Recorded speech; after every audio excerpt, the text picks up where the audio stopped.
नमस्कार दोस्तों, आपका the knowledge of animal husbandry YouTube channel पर स्वागत। आज अपन आगे की विटामिन जो है उसको अपन चर्चा करेंगे। उस पर ऑलरेडी अपन विटामिन ए और विटामिन डी पर चर्चा कर चुके हैं।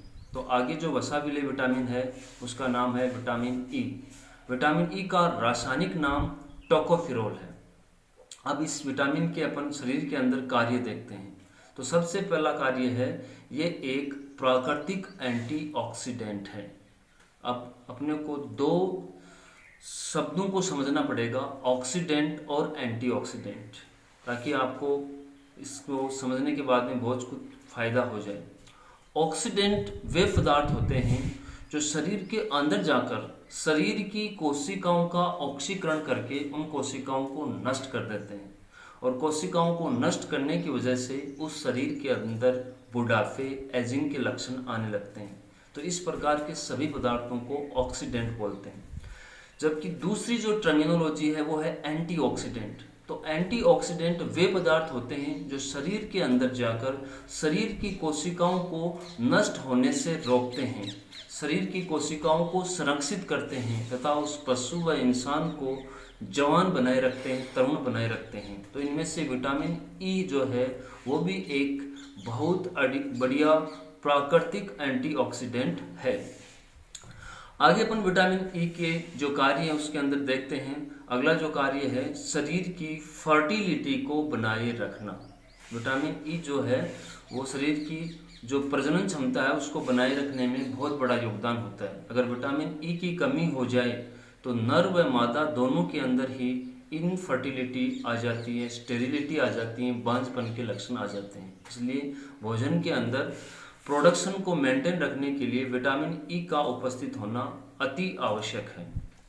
अगला जो इसका विटामिन ई का रोल है वो है शरीर की रोग प्रतिरोधक क्षमता को बनाए रखना। तो जैसे कि अपन ने पहले पढ़ चुके हैं कि विटामिन ए जो है वो भी शरीर के अंदर रोग प्रतिरोधक क्षमता को बनाए रखती थी। इसी प्रकार से विटामिन ई भी जो है वो शरीर की जो है रोग प्रतिरोधक क्षमता को बनाए रखती है या रोग प्रतिरोधक क्षमता को बढ़ाती हैं, जिससे कि पशु के विभिन्न प्रकार के जो संक्रमण है उससे लड़ सकता है और स्वस्थ रह सकता है। इसके अलावा अलग अलग जानवरों में अलग अलग प्रकार के जो हैं डिजीज या रोग होते हैं जिनको अपन अलग अलग टर्मिनोलॉजी से बोलते हैं। जैसे कि पोल्ट्री के अंदर विटामिन ई की कमी से क्रेजी चिक रोग हो जाता है, क्रेजी चिक रोग हो जाता है। जबकि जो काफ है उसके अंदर जो रोग होता है उसको बोलते हैं व्हाइट मसल डिजीज बोलते हैं। इसी प्रकार से सुअर के अंदर भी एक मलबेरी हार्ट डिजीज पाई जाती है। अर्थात विटामिन ई डिफिशियंसी से अगर किसी सुअर की डेथ होती है तो आप उसके अगर हृदय का पोस्टमार्टम करते हो तो आपको सफ़ेद व पीली धारियाँ मिलती हैं, जिसको बोलते हैं मलबेरी हार्ट डिजीज बोलते हैं। इसके अलावा जो मेमने हैं उसके अंदर स्टिप लैम्प कंडीशन पाई जाती है विटामिन ई की डेफिशिएंसी से। तो इस प्रकार से आप समझ सकते हो कि विटामिन ई का भोजन में उपस्थित होना बहुत आवश्यक है, और अन्यथा पशु विभिन्न प्रकार के रोग से ग्रसित हो सकता है। इससे आगे वाली जो वसा विलेय विटामिन है वो है विटामिन के। विटामिन के का जो शरीर में मुख्य कार्य है वो है, एक शरीर में जब भी ब्लीडिंग हो, आपके जब कभी चोट लगती है तब आपके शरीर से ब्लीडिंग होती है, ब्लड बाहर आता है, तो ब्लड को क्लॉट करने का जो काम है वो कौन सी विटामिन का काम है, वो है विटामिन के का।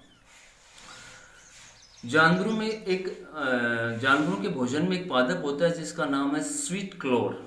अगर लगातार ये पादप किसी जानवर को खिलाते जाएं तो उसके अंदर एक पोषक विरोधी तत्व पाया जाता है जिसका नाम है वारफेरिन। ये वारफेरिन जो है वो शरीर के अंदर विटामिन के की डेफिशिएंसी कमी कर देता है, जिसकी वजह से उस पशु को कभी भी जब चोट लगती है तो उस पशु में लगातार ब्लीडिंग होती रहती है, और उस रोग को अपन बोलते हैं स्वीट क्लोवर डिजीज। इसलिए भोजन के अंदर विटामिन के का भी उपस्थित होना अति आवश्यक है। धन्यवाद।